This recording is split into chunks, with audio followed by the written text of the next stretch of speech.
Are you working? Okay. So I want to thank everyone for being here tonight. Thank you again. This is our 16th class.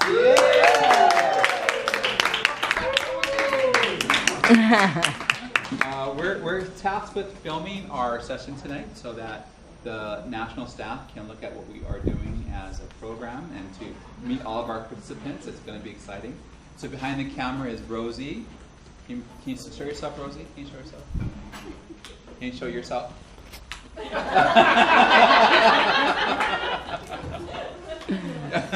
Thank you, Rosie, for being here to help us out, and welcome back to the class. Yay, Rosie! So don't mind us as we are eating our Hawaiian kind of food. Well, it's not Hawaiian, but it's local style food. Chinese. Oh, see. Gracias. So Jeremy has volunteered to be our volunteer facilitator for tonight, and so I'll lift it into Jeremy's hands after you. 16th class, guys. Great job. All right, we'll start us off. Does anybody have any announcements? I have something to share. Is this the time to share? Oh, go. I don't know if this is the sharing time or not. Do you have an announcement? I have an announcement. Okay. Actually, maybe Shomi was going to do that. We're looking for family for a 14-year-old girl who has a lot of special needs, and her adoptive mother is seriously ill, and so and the girl, like I said, has a lot of special needs. But if you know of anyone who has time and space in their life to really put a lot of work towards helping a young woman and her mother, please talk to Chiyomi. Is it like fostering, or what are they looking for? Hopefully it'll be a private arrangement, so she's going to go back in foster care. Thank you. So see Chiyomi want to have more information. Thank you. Karen? Is this, I didn't know if this was the appropriate time. Yeah, it's but I saw- announcements. Go ahead. Oh, well, I saw fantastic articles in the paper yesterday, and I copied them, took the liberty of copying them for everybody because they were just so fantastic about the issue of poverty and education and how that ties in. Did you see that? Yes. This article is like totally right on. You know what, wasn't it? And there's another one too. And it talks about this guy who, the guy that wrote it is a University of Hawaii education professor. And he talks about his two kids here and how they both went to kindergarten together at the same public elementary school, and how, the daughter was on the young side, entering kindergarten at 4.5, and the boy was on the older side, entering kindergarten at age 6, and they both went into the same kindergarten, the same school, excellent school, whatever, excellent reputation. And how come the little girl who's only 4.5 is doing so well, reading and, socially and everything else, and how come the 6-year-old boy isn't? And then he goes on with a little piece saying, well, it must be the education system, it must be the teacher in his class isn't as good, blah, blah, blah. And I'm thinking as I'm reading this, no, it's not. But then he starts and he says, that's crazy. The difference is that the girl is our natural daughter, and she's lived with us since she was born, and she's never had to worry about what she has to eat or where she's going to sleep. And the boy is their foster child, who was living homeless with drug-addicted parents. And sometimes they had to sleep on the hood of the car so that the bed bugs and the roaches inside the car wouldn't get to him. And so, he was just saying that never mind evaluating the teachers and testing the kids and having all these assessments and blah, blah, blah, blah, blah. It's not about that. We have excellent schools. Our school system, when I first came here, a lawyer that I worked with who is a PhD told me our school system here is broken. That's all there is to it. It's completely broken. And I believed him because we are the worst in the country, right, or whatever. But, now that I work in the school system, our system isn't broken. We have wonderful teachers and we have a fantastic school system. But we have kids who live in poverty. We have kids who are coming from very poor situations, and they are not able to function in school the way a child who is nurtured and has stability can do. this kid has obviously been very damaged from a very early age. Nutrition-wise, like Rosalinda was saying with her project, you know, kids that don't receive nutrition, well, their brain development is not going to be the same. They don't have the same, they are out a lot, they're sick a lot, all those kinds of things. So I would urge everyone to read these 2 articles about this issue. I just thought they were well written and right on target. That's great. Thank you for bringing it in. Thanks, Karen. Robert. I just wanted to share, I was so excited that my wife and I and my 10-year-old, we attended a middle school children's leadership summit up at the commitment schools this past Saturday. You know, and wow, I was just happy to be there and support her. And there was sessions for parents, breakout sessions for parents, breakout sessions for children. We were able to pick 2. So we picked, one was resiliency, you know, one of the 5 R's, and the other one was it was like how to approach like the school administrators. You know, like if it's your child, put down the emotion. There's certain words you can start up your phrase. Like, you know, I've heard this, I wasn't there, but you know, is there something that I can do at home to support what you're doing at school? And all these kind of things to learn is great for us parents. The lady that shared about resiliency talked about you know, problems in the home. It was Murray Kitashima, you know, from community school, sharing about her family's life and how it's not the child's fault. You know, always try to remember that. And she even asked her mother permission to share their life story before she did. You know, and oh my God, we had us all in tears. You know, hugging afterwards, like feeling what she felt.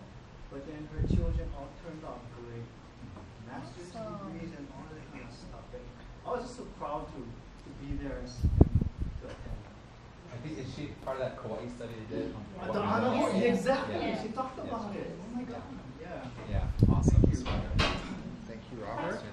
Anybody else have any other announcements? Just a praise report for Esther. Thank you. That her operation went well. Esther. Thank you all for all the hugs and all the encouragement. And I seriously was thinking about all the things that you guys were saying and everything the last night we were together, because I did wait like 3 hours in the hospital bed until it was my turn for the biopsy. So I feel great. I'll get your results on the 25th, and I will definitely share them with everybody. You guys are awesome.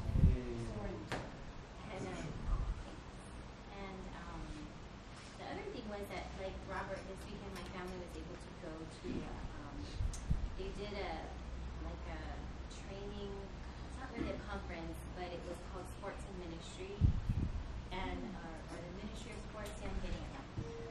But it was a woman who was an Olympian, and she is now on staff at the University of Notre Dame, and talking about sports and life. And so there was a component for student athletes, for parents, and for coaches. And the leadership component was really good. And it resonated with quite a bit of the things that we've been talking about, empowering parents and empowering student leadership. And they talked about exceptional leadership, because there's a lot of talk about leadership. A lot of people know a lot of other things about leadership, but she was trying to draw the line to what is exceptional leadership. And that was free too. But thank you. Thanks again. Any other announcements? Cool. Thank you guys all for sharing.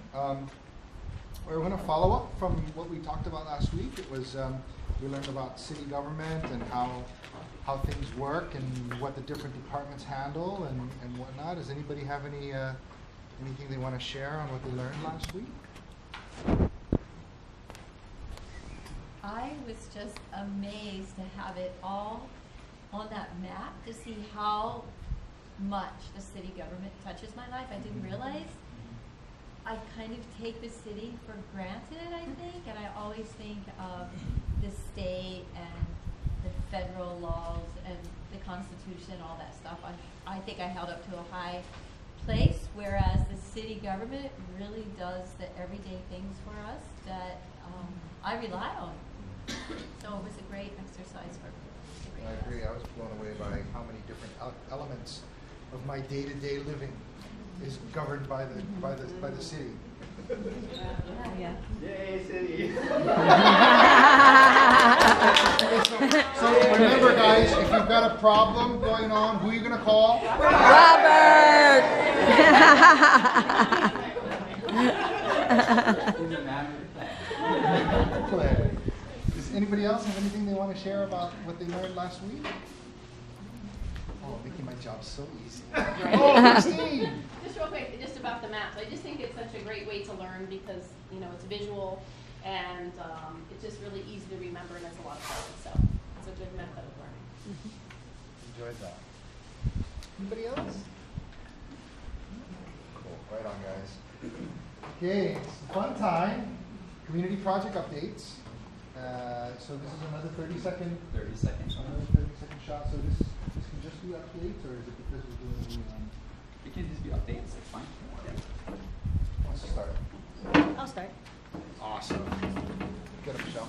Hi, my name is Michelle Etchford. I'm a parent and community leader. My project is Homer Cooey. Update this week. Erica finally came and joined as a volunteer, and I talked to her, and she said everything went good. I'm like, thank God. I was worried. Had a few issues of my own with other things, but other than that, it went well. And this Wednesday's the last week. Wow. Yes, the last one. Yay! Very good. Hi, my name is Judith Wilhoit, and I am a parent leader, and my project is called Together We Can. I work with foster and adoptive parents and the Department of Human Services. And what I see are a lot of people who really care about children, but who often don't work well together. Sometimes it's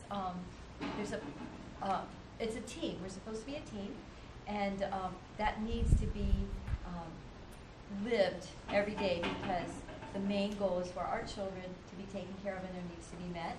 And so my project is to help that happen more often with the resource caregivers, the foster parents, the adoptive parents, and the Department of Human Services social workers working together. So.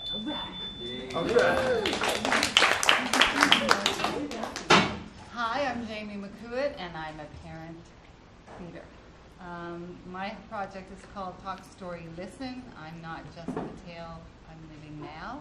And it's an oral history project that I want to use at-risk youth or foster youth to interview Kapuna, who have faced, or older people who have faced some kind of adversity in their life, to illustrate to the children that they can overcome most circumstances and be successful, and also to imbue the students with job skills like interviewing, reporting, and hopefully it will end in a creative project that will be a play or a book. My name's Christine Tomilowitz, and I'm a parent and community leader right here in Kaneohe. As you all know, my project was Wrap It Up, which was Pack 229 Cub Scouts wrapping gifts for the community at Windward Mall the 2 Saturdays before Christmas. We wrapped 888 presents, and I've secured enough supplies to keep it going next year. So, all power. Right on, Hi, my name is Marcia Mochizuki, and I'm a parent leader. And my name of my project is Go Fetch. Fetch standing for the Family Education Training Center of Hawaii. And they offer parenting education. And they don't have very good communications. Not a lot of people really know about them because they have no website or anything. So I'm building a website for them so that people will be able to access them more easily. That's awesome. Hi, I'm Rosalind Benaupua. My project is with dishes. I'm trying to collect cheap and easy to make recipes for weak recipients to use. the recipes will use most of the week allowed food, and I want to put in some familiar, also tropical fruits or vegetables that is more familiar to the immigrants, what they're used to. And one question that I came across while sharing about my project was, are you going to put in their languages? So I think it's nice, but other things we cannot just explain, like for example, Southern style sandwich. How can I explain that in, you know?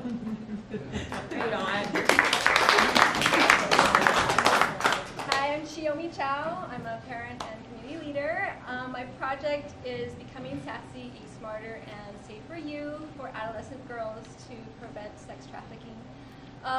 This week was kind of exciting because I met with the CEO and president of our agency, and although she's not gonna like full on take my project under her wing, she definitely liked my idea. She loved to hear my personal story, which hit home, and so she's going to add. They were already writing a grant for specific for curriculum for just this general street smart curriculum, but she wants to now add the part of preventing sex trafficking into it because of our conversation.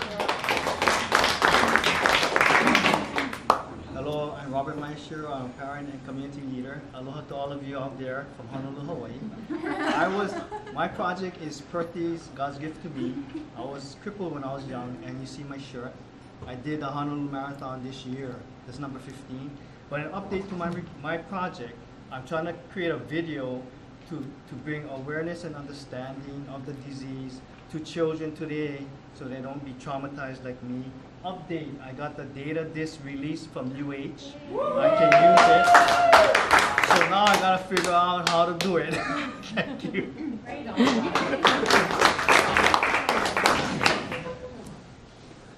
Hello, my name is Daria Fand, and I'm a community leader. And my project is called Earth to Hearth, and it was originally a very broad-based